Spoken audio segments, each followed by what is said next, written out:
Muita calma nessa hora, muita hora nessa calma. Eu sou Felipe Barbosa, um escritor apaixonado por fantasia, horror e mitologia, e esse é o Surto Coletivo, o quadro onde a gente surta juntos sobre algum filme ou série com os nossos comentários, interpretações, críticas, teorias e o que mais a gente quiser viajar juntos enquanto comenta sobre a obra. O filme de hoje, escolhido pelos membros do canal, é Um Drink no Inferno de 1996, do diretor Robert Rodrigues. Já aviso que a gente vai revisitar essa obra-prima de filme com spoilers, então estejam avisados. E esse quadro funciona bem melhor se você for deixando aí também os seus comentários para discutir cada ponto da história comigo. Sem mais delongas, bora lá então!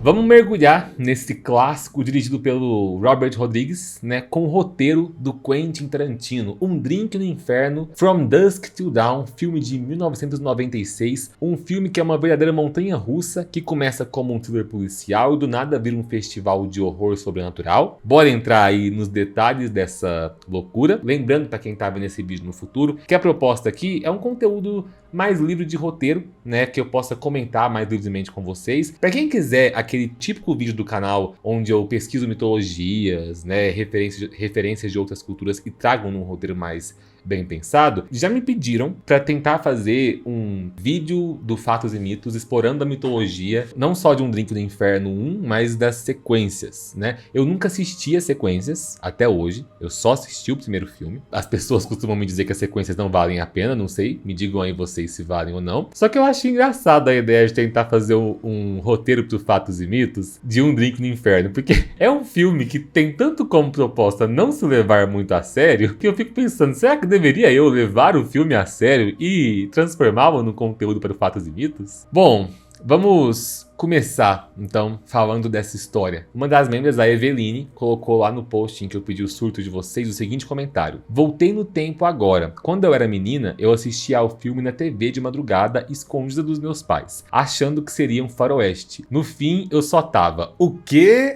Esse comentário é a definição das nossas reações, porque eu não tenho lembranças de como foi assistir esse filme pela primeira vez. Eu era muito novo quando eu vi esse filme pela primeira vez. Porém, eu me lembro de ter me divertido pra caramba. E acredito eu, nas minhas memórias de infância aí, que parte da diversão foi quando o filme tirou a sua máscara de thriller policial e revelou os segredos, né? Revelou a grande trecheira que realmente existia por trás. A Tati falou, eu vi, mas o 2 e o 3 não tenho nem lembrança. Faz tempo e não quis reassistir. Quando eu assisti o primeiro, tava super grávida, foi divertidíssimo. Deve ter sido uma experiência interessante ver esse filme aqui grávida, Tati. Foi na época dos enjoos? Esse filme colaborou para os seus enjoos? Ou esse filme fez com que você abstraísse totalmente da realidade e simplesmente curtisse a onda? Vamos falar da história então. O filme já começa pegando fogo literalmente. A gente tá ali numa loja de conveniência isolada no deserto do Texas e a gente acompanha um guarda, que é o Earl McGraw, entrando para bater um papo com o atendente Pete Bottoms, né? Ele reclama ali sobre o calor, pede uma cerveja para ele, tudo parece tranquilo, mas o clima fica tenso quando ele menciona que ele tá na cova de dois criminosos perigosos, que são os irmãos Gecko, né? Seth Gecko e Rich Gecko. Mal ele termina a frase e vai pro banheiro, né? Esses irmãos, o Seth e o Rich, saem do fundo da loja e revelam que eles estavam escondidos lá o tempo todo. O guarda McGraw é brutalmente assassinado pelo Rich, enquanto o Pete tenta enganar os dois e acaba provocando um tiroteio insano. Eu acho a cena do tiroteio muito boa, na qual o Pete tem a ideia ali de pedir pro Rich atirar nas garrafas e botar fogo no cara. Porque é o tipo de cena que já coloca a gente naquele lugar de espectador de será que esse é um filme que vai me fazer torcer pros caras escrotos? E aí o que acontece? Depois do massacre, os irmãos Seth e Rich continuam a fuga deles. E a gente já vê que o Seth é o cérebro da dupla, né? Ele é calmo, calculista, com um código moral distorcido ali. Só que o George Clooney traz bem essa interpretação desse personagem que é quem tá tentando fazer a coisa não explodir pelos ares. É quem tá tentando fazer com que esses irmãos tenham uma possibilidade de redenção, muito entre aspas. Já o Rich é um cara completamente instável, violento e perturbado. Acho que a gente poderia chamar ele de sociopata ou psicopata. Eles estão indo para o México, onde eles pretendem se esconder com a ajuda de um contato chamado Carlos. E primeiro no caminho eles encontram um motel de beira de estrada e eles mantêm uma refém lá, que é uma mulher chamada Gloria Hill. E o Rich acaba abusando e matando brutalmente essa mulher. E isso só aumenta o contraste entre a racionalidade do Seth, digamos assim, e o sadismo do Rich. Inclusive o Seth fica extremamente puto com o Rich por ele ter matado essa refém. Mas para continuar essa fuga, eles sequestram a família Fuller, que são o Jacob, que é um ex-pastor em crise de fé depois da morte da esposa, e os seus filhos Kate e Scott. E o Jacob tá tentando manter a família unida nessa viagem pelo Texas, só que eles vão ser feitos reféns, eles vão ser forçados a ajudar os irmãos Seth e Rich a cruzar a fronteira mexicana no trailer da família. A relação que é construída ali entre o Seth e o Jacob é uma relação interessante no filme. Eu tô tentando comentar sobre certos aspectos desse filme com uma seriedade que talvez ele não se proponha, mas é porque vai chegar um momento que vai ser só dar risada e falar da galhofa. Então tem alguns elementos que eu acho interessantes de serem destacados. O Seth, ele respeita o Jacob por ser um homem de princípios, mesmo que esses princípios estejam quebrados. Não que o Seth seja religioso, só que o Seth entende sobre como um código de conduta moral é algo importante para um ser humano. E isso vai ter um leve desenrolar ali ao longo da história do filme. Já o Rich é um contraste total, né? Ele é um psicopata que ameaça a qualquer momento desmoronar o plano deles. Ele é extremamente nojento com a filha do Jacob, com a Kate, tendo alucinações ali com ela desde o primeiro momento. Mas enfim, com o plano em andamento, o grupo chega ao bar Titty Twister. Esse bar maravilhoso, com esse nome aí, que seria um tornado de tetas, né? Um Titty Twister, é um nome completamente autoexplicativo. É um bar de striptease para caminhoneiros, no meio do nada ali, que funciona até o amanhecer. Nesse bar, eles pretendem esperar o Carlos, que é esse contato que vai escoltar eles até o santuário em El Rey. Esse santuário seria um lugar seguro para os fugitivos da justiça, para um criminoso poder ir para lá, ele tem que pagar uma taxa de admissão de 30% de tudo o que eles têm. Só que antes disso, o Rich reclamou com o Seth que achou essa taxa de admissão muito alta, e o Seth falou pra ele, mas não é negociável. Mal sabiam eles que a taxa que eles iam ter que pagar ia ser um tanto mais alta que isso. E aí eles chegam nesse bar, e o bar é um festival de neon, cerveja, brigas e dançarinas exóticas. E tem um detalhe interessante, gente. Eles chegam no bar, eu tô confirmando aqui, ó, aos 46 minutos do filme. É um filme muito filho da puta, no melhor sentido da palavra, porque até os 46 minutos ele tá te convencendo de que você vai assistir ali algo meio que um thriller policial com um road movie com bandidos. Ele não te dá nenhuma pista de que vai ter algo sobrenatural rolando. Mas aí eles entram no bar, né? O barman se recusa a princípio a atender eles, ordena que eles saiam. Ele fala que são só motociclistas e caminhoneiros que são bem-vindos ali, que eles não gostam de receber pessoas de fora. O Jacob convence ele falando assim, não, eu tenho um trailer, então tecnicamente eu sou um motorista de caminhão, vocês me deixem ficar, por favor.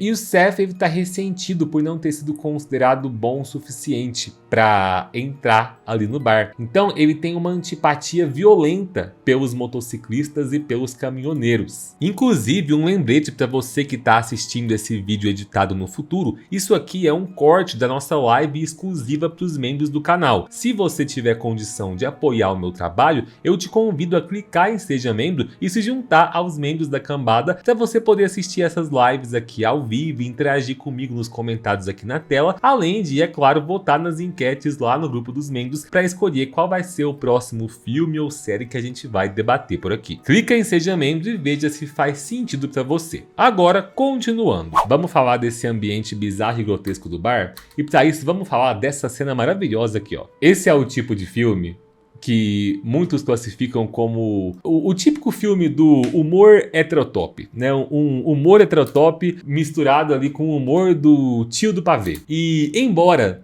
novamente, pegando uma fala de vocês, eu seja, né, um ser humano onde na minha aura não há um singelo resquício de uma aura heterotop, existe uma parte de mim sim que é um tanto tio do pavê. Pra quem tá fora do contexto aqui, nessa cena aqui a gente vê um cara ali que tenta laçar a cerveja do outro, aí o outro tenta começar uma briga com uma faca, mas aí ele mostra que ele tem, como a gente define, né, uma pistola ereta no meio das pernas, literalmente. Obrigado, Gabriel. É um cintaralho de pistola. Muito obrigado por contribuir com seus conhecimentos aqui. E aí, como se já não fosse tosco na medida certa, depois a gente descobre que o nome desse personagem muito complexo e profundo vai ser Sex Machine. Então é aquele tipo de filme que vai divertir igualmente o seu tio de 50 anos quando ele estiver em frente à TV tomando cerveja e o seu primo de 13 anos quando estiver assistindo um filme com os amigos. Só que assim, a partir do momento em que o filme entrega pra gente, esse vai ser o humor que eu vou entregar pra vocês. Daqui pra frente, gente, se entrega. Por quê? O destaque que eles vão ter ali é uma dançarina que é interpretada pela Salma Hayek, que é a Satânico Pandemonium. É uma dançarina hipnotizante que faz uma performance ali com uma cobra. O Rich fica muito fascinado, né? E a gente tem ali o Tarantino com o seu fetiche por pés. Só que logo a situação sai do controle. E depois de uma briga com alguns motoqueiros e funcionários do bar, a grande virada acontece no momento em que a mão do Rich está sangrando no meio da briga e a Satânico Pandemonium não resiste ao sangue, ela se transforma numa vampira monstruosa e morde, praticamente arranca a jugular do Rich. E aí, gente, o caos se instala. Todos ali no bar, incluindo os funcionários, alguns clientes, revelam que eles são vampiros sedentos por sangue. E, gente, essa cena dos vampiros atacando, ela é muito boa. A banda, todos transformados em vampiro, tocando enquanto os vampiros atacam. E tem um... Deixa eu colocar aqui pra vocês, eu quero mostrar, peraí. A guitarra humana, pra mim, é um dos pontos altos dessa cena aqui. De toda a trecheira que a gente vê dominando, tomando conta desse local insalubre. A gente tem ali, então, a Kate, que é a filha do pastor, conseguindo matar um dos vampiros, enfiando a cruz que ela tem no seu pingente na boca dele e fazendo ele explodir por dentro. O que já abre brecha para eles entenderem que os vampiros podem ser derrotados pelos símbolos que as lendas consideram como antídotos para eles, como por exemplo os símbolos cristãos. E aí a Satânico Pandemonium prende o Seth e diz que ela vai transformar ele em um escravo, só que ele consegue matar ela atirando um lustre em cima dela, que acaba empalando a coitada. A gente tem ali então sobreviventes, né? O Seth, o Jacob, a Kate e o Scott, junto com dois novos aliados, que são o Sex Machine, que ele é um motoqueiro armado ali até os dentes, e o Frost, que é um veterano de guerra que consegue fazer coisas tipo arrancar o coração podre do vampiro com a mão. As vítimas que foram atacadas pelos vampiros e aparentemente mortas renascem como vampiros, incluindo o Rich, forçando os sobreviventes a matar todos eles. E quando o Rich tá transformado em vampiro e temos a cena em que ele é morto pelo Seth, a princípio a gente consegue enxergar o quanto que é difícil pro Seth matar o seu irmão, embora ele não hesite em destruir ele. Eu acho que isso mostra um pouquinho do pragmatismo desse personagem, sabe? Ele ama o irmão, mas ele não vai hesitar quando se trata de sobreviver. E existe uma coisa ali que eu acho que é ele sentindo que, uma hora o meu irmão ia precisar partir dessa pra melhor mesmo, sabe? Ele reconhece que o irmão dele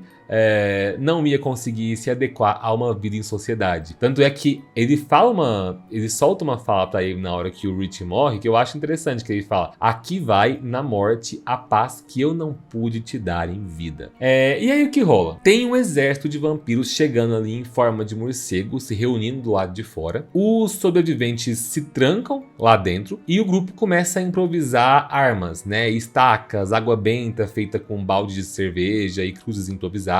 O Seth reúne ali os sobreviventes e eles começam a falar sobre tudo que eles aprenderam com o cinema sobre como matar um vampiro. E o Seth fala pro Jacob que a maior arma deles é o Jacob. Né? O Jacob é o pastor. Ele fala: você é a nossa maior arma porque a gente precisa da sua fé de pastor. É a sua fé em Deus que vai salvar a gente. E aí assim, O público conservador que me desculpe, mas é aqui, pra mim é aqui que o filme se consolida como um prato perfeito para aquele seu tio patriota, Deus, Pátria, Família. É um filme com tiro e putaria desde o começo, e aí de repente, vamos botar uma mensagem aqui sobre o poder da fé no Deus cristão, né? É uma maravilha, né? Mas eu tô falando aqui nesse tom zoeiro, gente, mas não é uma crítica ao filme, não. Eu curto essa cena, porque deixando de lado a parte zoeira, que é 90% do filme, eu acho interessante o diálogo que é trazido aqui e a forma como ele vai acabar colocando esse criminoso que é o Seth tentando recuperar a fé do pastor, com o discurso de que se essas criaturas vêm do inferno, então tem que existir um céu também.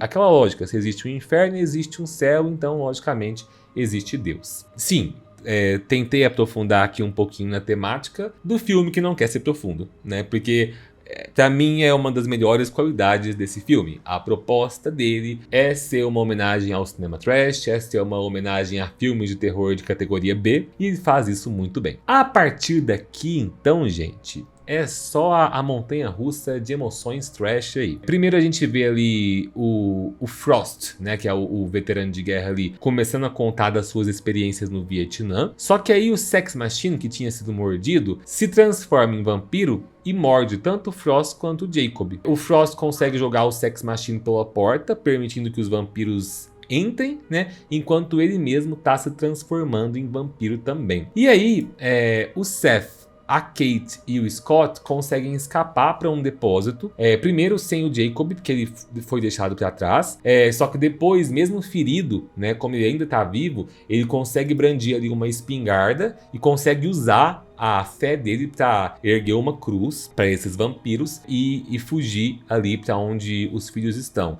Nisso aqui eu acabo lembrando de Salem, né, conhecido como A Hora do Vampiro, o livro do Stephen King, que para mim é uma das obras que fala sobre vampirismo, que mais traz essa noção pra gente de que os símbolos cristãos funcionariam contra os vampiros, não exatamente por serem símbolos cristãos, mas sim pelo poder da fé que cada um atribui a esses símbolos, né? Pessoas de outras religiões possivelmente poderiam usar símbolos de outras crenças para espantar esse mal. E aí, no depósito, eles fabricam armas com carga de caminhão que os vampiros saquearam de vítimas anteriores, incluindo uma estaca montada numa furadeira, uma besta com munições de água benta, né? Parecem aquelas arminhas de água. Esse é o momento que exige que o Jacob recupere a sua fé para abençoar aquelas armas. Disso, a gente vai para uma das cenas mais tensas do filme, que é o Jacob, sabendo que ele vai virar um vampiro, ele faz os filhos Scott e Kate prometerem que vão matá-lo quando ele se transformar. E cambada, é muito tenso ele pedindo para eles jurarem por Deus, sabe?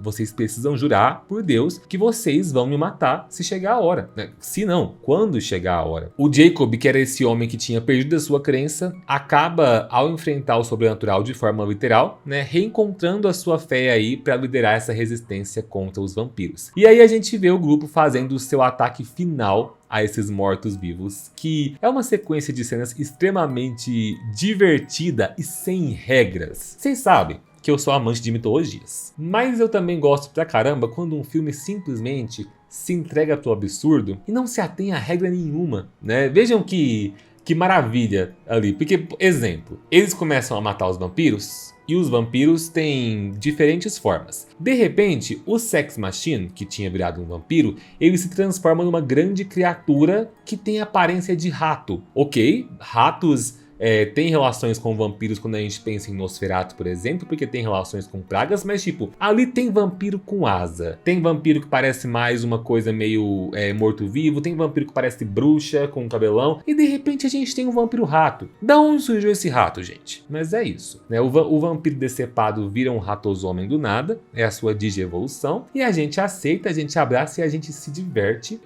Aí tem um detalhe aqui. O ratosomem ataca o Seth, mas ele é morto pela Kate. Só que aí o Jacob é transformado em vampiro depois que ele mata o Frost. Só que aí o Scott hesita em matar. E nesse segundo aí, o Jacob acaba mordendo o seu filho. Aí depois disso o Scott mata ele. Só que aí ele é pego ali por um monte de vampiros que começam a devorar ele, e ele implora pela morte e a irmã Kate tem que matar o Scott. Nossos sobreviventes, então, são apenas Seth e Kate. Quando tudo parece perdido, vem a esperança ali com o amanhecer. A luz do dia é a arma final contra os vampiros, e eles usam a luz do sol para destruir os vampiros restantes, criando buracos nas paredes e no teto do bar para deixar a luz entrar. Nesse momento, o Carlos finalmente aparece ali pro encontro. Ele chega com seus guarda-costas, eles abrem a porta, fazendo com que mais luz do sol entre e mate o restante dos vampiros. E o Seth tá furioso, porque o Carlos escolheu um bar infestado de vampiros como ponto de encontro. E aí o Carlos só joga uma assim: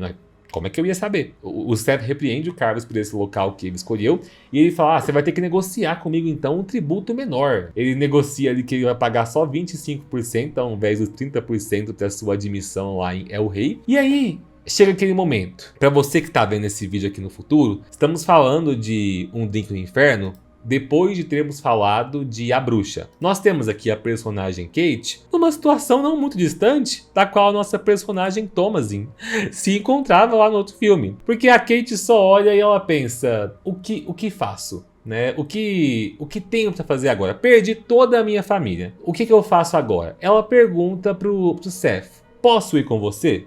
O bom aqui é que, diferente da Thomasin, que perguntou pro Black Phillip, posso ir com você? E o Black Phillip não estava muito preocupado com a segurança e bem-estar da garota, aceitou e levou ela pro seu sabafo. O Seth aqui mostra que ele tinha no final um código de conduta. Ele se preocupa com ela e fala, minha filha, eu sou um sacana desgraçado, mas nem tanto, né? Eu não vou te levar comigo, ó. Pega esse dinheiro, vai embora no trailer, né? E deixa o Tilly Twister e tudo que você viveu aqui pra trás. Então o filme termina com cada um indo embora, cada um pro seu caminho. Só que o filme tem um take final ali que eu acho bem revelador, que é quando ele mostra pra gente que o Tilly Twister é na verdade o topo de um antigo templo asteca de 8 níveis enterrado no deserto, repleto de crânios e de símbolos antigos, sugerindo que o mal existe ali há muito tempo. Então é um filme que, depois de tanta trecheira, ele ainda sugere ali uma mitologia mais profunda. Dizem que é explorada nas sequências. Nunca assisti.